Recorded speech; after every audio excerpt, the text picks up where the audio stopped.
Merci de choisir Tchad 24 International pour vous informer, mesdames et messieurs. Bienvenue au journal. Au sommaire de cette édition, fin examinant de la deuxième session de la commission mixte de coopération commerciale, économique, scientifique et technique Tchad-Turquie. Au Tchad, dans le but d'assurer un environnement médiatique sûr et transparent, les hommes des médias du Tchad ont élaboré une proposition de loi portant protection et sécurité des journalistes, des travailleurs, des médias et l'accès à l'information. Et nous reviendrons sur le procès du mouvement pour la renaissance du Cameroun et l'élection du Cameroun. Le Conseil constitutionnel estime être incompétent. C'est tout pour les titres. Mesdames et messieurs, bienvenue une fois de plus au développement. Le ministre libyen en charge du travail et de la formation, Ali Alibet Abouazoum, a été reçu par le Premier ministre du Tchad, l'ambassadeur Alamaï Alino. Les discussions étaient essentiellement axées sur la coopération bilatérale entre le Tchad et l'État de Libye. Le reportage de nos confrères de la primature. Conduite par le ministre du Travail et de la Formation professionnelle Ali Albed Arreda Abouazoum, la délégation libyenne a été reçue en audience par le Premier ministre, chef de gouvernement, l'ambassadeur Alamaï Halina. Cette rencontre entre les deux personnalités vise à entamer le processus de mise en place d'un comité de suivi de la mise en œuvre du mémorandum signé entre le Tchad et la Libye le 12 novembre dernier à Tripoli relative à la libre circulation des Tchadiens en Libye et les échanges économiques entre les deux États. Nous avons discuté des relations bilatérales entre les deux pays, le Tchad et la Libye, relancer également et mettre en application les mémorandums signés entre nos deux pays par la création d'une commission mixte tchado-libyenne qui assurera le suivi de tous les dossiers en instance, notamment le transfert de fonds de la main-d'œuvre tchadienne, ouverture des lignes aériennes entre N'Djamena et Tripoli, activation des protocoles d'accord dans le domaine de la sécurité et des investissements par l'activation des sociétés d'investissement libyennes qui entrent en jeu dans ce processus. Nous avons également discuté de renforcer les relations historiques afin de rehausser la représentativité ou la représentation diplomatique entre les deux pays. Réouverture du consulat tchadien à Zepa. Également, nous avons discuté de tous les points historiques qui lient nos deux pays. L'ambassadeur Alamaï Halina s'est félicité de bonnes relations qui existent entre son pays et la Libye avant de relever les retombées positives de ce mémorandum pour le Tchad. Le Premier ministre s'est montré très positif et heureux de cette visite et s'est montré ouvert à notre égard. Cette visite permettra de revitaliser et de relancer les relations bilatérales tchado-libyennes, de stimuler la croissance de l'économie tchadienne et de soutenir l'économie de nos deux pays. Cette coopération non seulement permettra aux ressortissants tchadiens en Libye d'être en règle vis-à-vis de l'État libyen, mais favorisera aussi et surtout les échanges économiques entre les deux pays. La délégation libyenne sort satisfaite de la rencontre car son message a reçu bon accueil auprès des autorités tchadiennes. L'organisation tchadienne anticorruption a organisé une conférence débat le mercredi 22 janvier au CEFOD sur le thème « S'unir avec la jeunesse contre la corruption, former l'intégrité de demain ».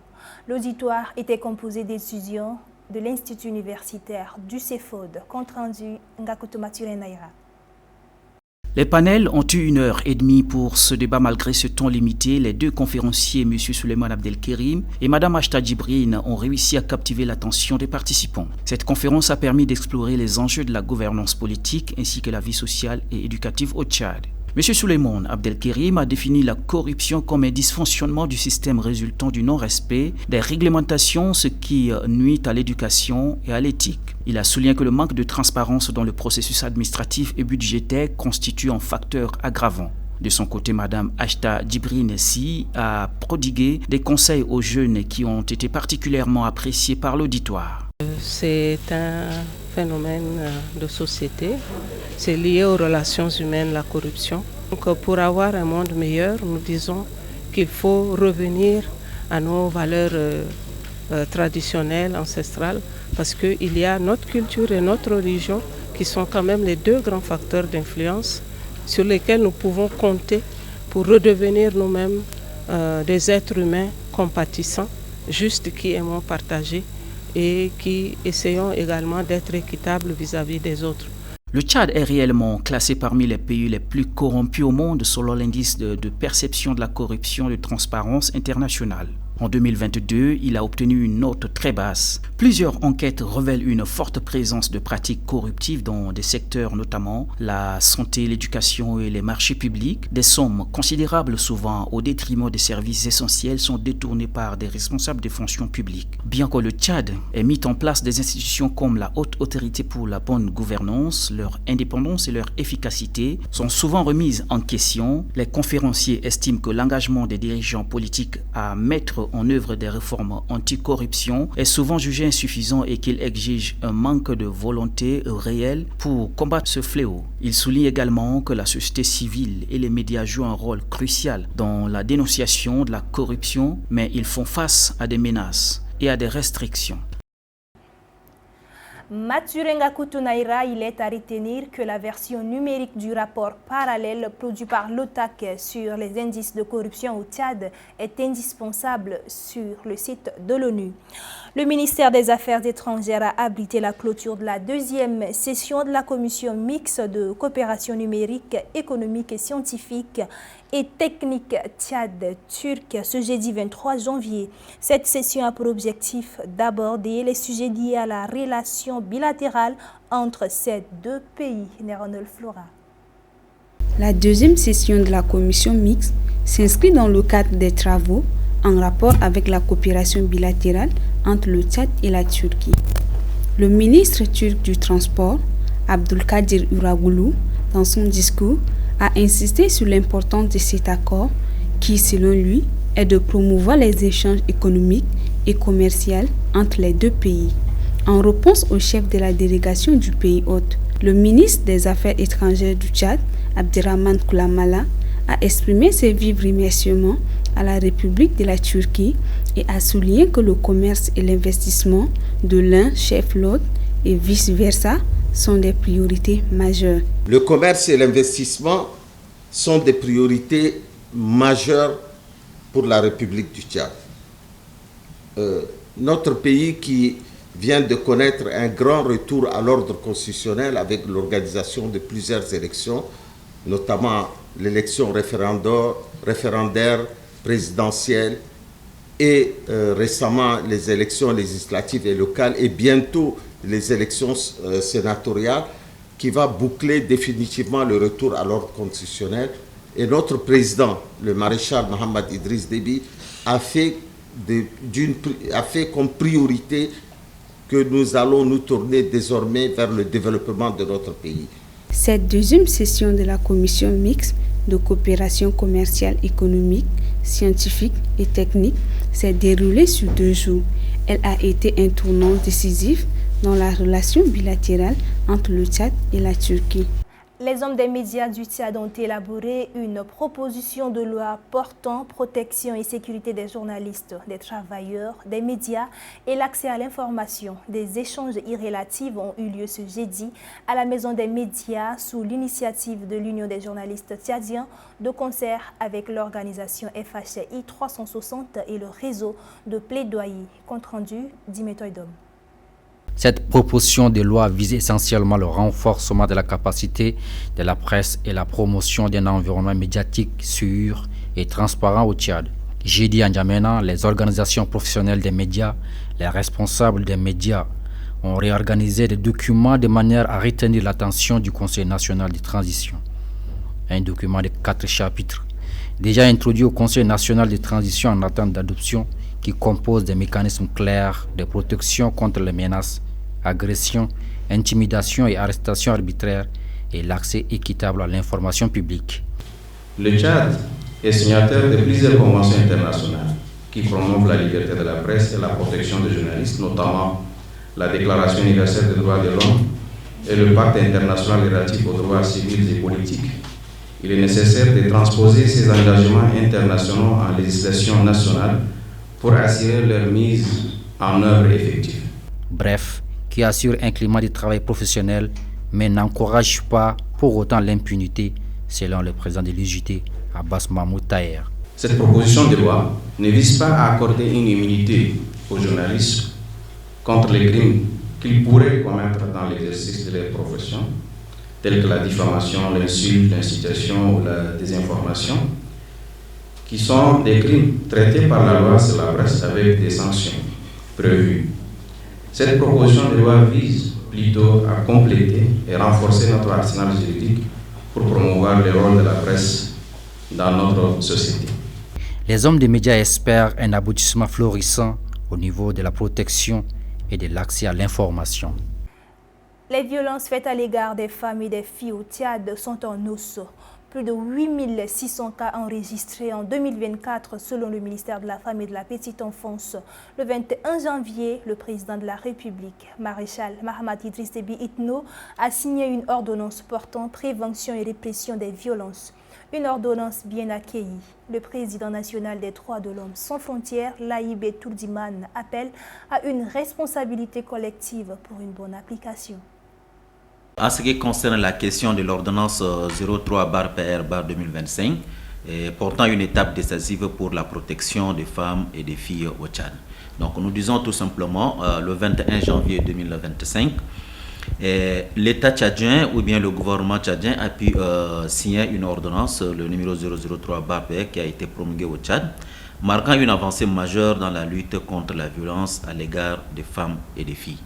Alors cette nouvelle ordonnance, pour nous, défenseurs des droits de l'homme, ou bien plus particulièrement à Droits de l'homme sans frontières, nous accueillons l'ordonnance avec une joie de satisfaction et nous félicitons le gouvernement à cela. Alors, cette ordonnance, c'est une ordonnance pour changer les mentalités. Avec cette initiative, le gouvernement tchadien entend non seulement réprimer les actes de violence, mais aussi d'amorcer également un changement profond au sein de la société. C'est pour permettre de dire clairement aux gens que les femmes sont aussi des êtres humains comme également nous également. Les femmes ne sont pas là seulement pour qu'on puisse les violenter à tout moment et pour qu'on puisse les violer et tout ça. Et donc nous disons également, il y a aussi pour cela, cette ordonnance aussi a une aussi des sanctions, des dissuasifs également à ce niveau-là.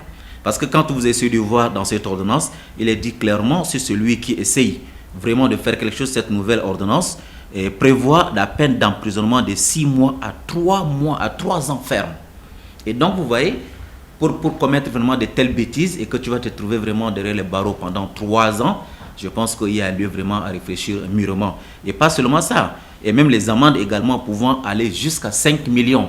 Et donc, du coup, tout individu normal doit essayer quand même de réfléchir avant de poser cet acte de viol ou bien cet acte vraiment de violence basée sur les gens. En ce qui concerne, vous allez voir tout le temps, on écoute parler vraiment que telle femme a été tuée par son mari, telle femme a été violentée par son mari, et il y a des cas de viol un peu partout. Et donc le problème à ce niveau, pour que cette ordonnance marche, pour que cette ordonnance soit vraiment effective, donc il y a une responsabilité collective que nous devrons porter cela. Alors donc ça dit que c'est la sensibilisation communautaire. Nous devrons faire des campagnes de telle sorte que, même au plus fond du village, pour que les gens puissent comprendre, voilà qu'il y a une loi qui est votée, ou bien une loi qui est signée pour réprimer tout ce qui est comme violence faite aux femmes. À Bangor, dans la province du Mayo-Kébi-Est, le délégué général du gouvernement, Abdelkerim Seyd Boch, a présidé la cérémonie commémorant la Semaine mondiale de l'allaitement maternel ce jeudi. C'était en présence des autorités administratives, civiles et militaires, les chefs traditionnels et le corps soignant. Reportage sur place de Youssouf Aleki Araka et Abakar Dime. Cet événement a souligné l'importance de l'allaitement maternel en tant que pilier fondamental pour améliorer la santé des mères et des enfants, tout en favorisant un développement durable de la société. Dans son allocution, M. Mohamed Tahir Yahya, représentant le délégué à la santé, a mis en lumière les nombreux bienfaits de l'allaitement maternel, insistant sur son rôle dans la prévention des maladies chez les mères et surtout sur son importance pour le développement physique et mental sain des enfants, ce qui contribue positivement à l'émergence d'une génération en bonne santé capable de porter le progrès de la nation. Pour l'enfant, l'allaitement protège le nouveau-né contre les maladies, favorise le développement cognitif, établit une relation spéciale avec sa mère. Pour la famille, l'allaitement est non coûteux. Pour le pays, l'allaitement réduit le taux de malnutrition, aide à atteindre les objectifs de développement durable. Vu ces avantages d'une grande importance à tous les niveaux, il est vraiment important de conjuguer les efforts pour sensibiliser la population afin de changer le comportement des femmes. De son côté, le délégué général du gouvernement auprès de la province, Abdelkarim Saïd Bosch, a exprimé sa gratitude au président de la République, le maréchal du Tchad, Mohamed Idriss Déby Itno, pour son engagement constant en faveur du secteur de la santé. Il a également encouragé le maire à opter pour l'allaitement maternel comme la meilleure option pour la santé et le développement des enfants. En retenant le thème, le soutien à l'allaitement pour réduire les inégalités, l'objectif est de sensibiliser la population sur l'importance et les bonnes pratiques de l'allaitement maternel. L'événement a été marqué par une pièce de théâtre éducatif mettant en scène les défis auxquels sont confrontés les mères, tout en soulignant l'importance de créer un environnement favorable à l'allaitement maternel. La cérémonie s'est clôturée par une remise de cadeaux symboliques aux mères exemplaires qui ont pratiqué l'allaitement maternel de manière saine en reconnaissance de leur rôle crucial dans la promotion de la santé des générations futures. Au Cameroun, cette fois, suite au procès du mouvement pour la renaissance du Cameroun et élection du Cameroun, le Conseil constitutionnel se dit incompétent. Telle est la conclusion de l'audience du mardi 21 janvier 2025 au Palais des Congrès de Yaoundé. Joël Godemana. Le Conseil constitutionnel du Cameroun, dirigé par Clément Antangana, a rejeté la requête du mouvement pour la renaissance du Cameroun contre Eric Essoussé, directeur général des élections, en se déclarant incompétent. Le juge de la régularité de l'élection présidentielle, des élections parlementaires et des consultations référendaires n'a pas donné une suite favorable à la demande du parti de Maurice Kamto. Il a plutôt renvoyé l'affaire devant le Conseil électoral. Il n'oblige donc pas le directeur général des élections à publier la liste électorale nationale en dépit des prédispositions du code électoral. Une conclusion qui n'arrange pas les affaires du mouvement pour la renaissance du Cameroun. Nous avons raison sur le plan de la forme. Le Conseil constitutionnel n'est pas compétent pour connaître de cette question. Et c'est normal qu'il se déclare incompétent. La loi, elle est claire.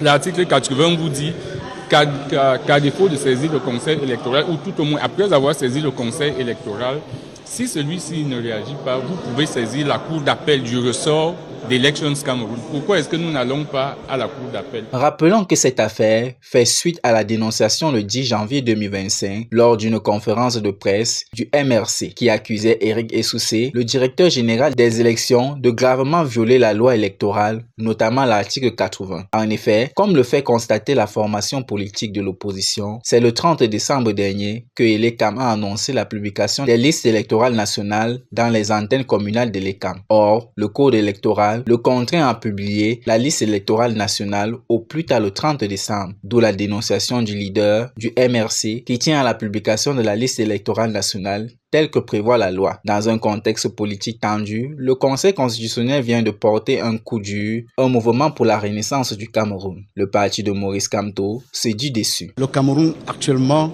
se retrouve sans liste électorale nationale et c'est elle seule qui fixe la collectivité qui devrait exprimer le suffrage universel.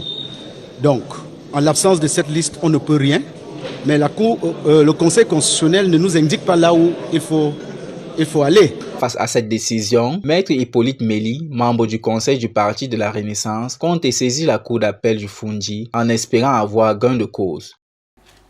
Et ça met un terme à ce journal. Mesdames et messieurs, merci à vous de l'avoir suivi. Restez en compagnie de nos programmes.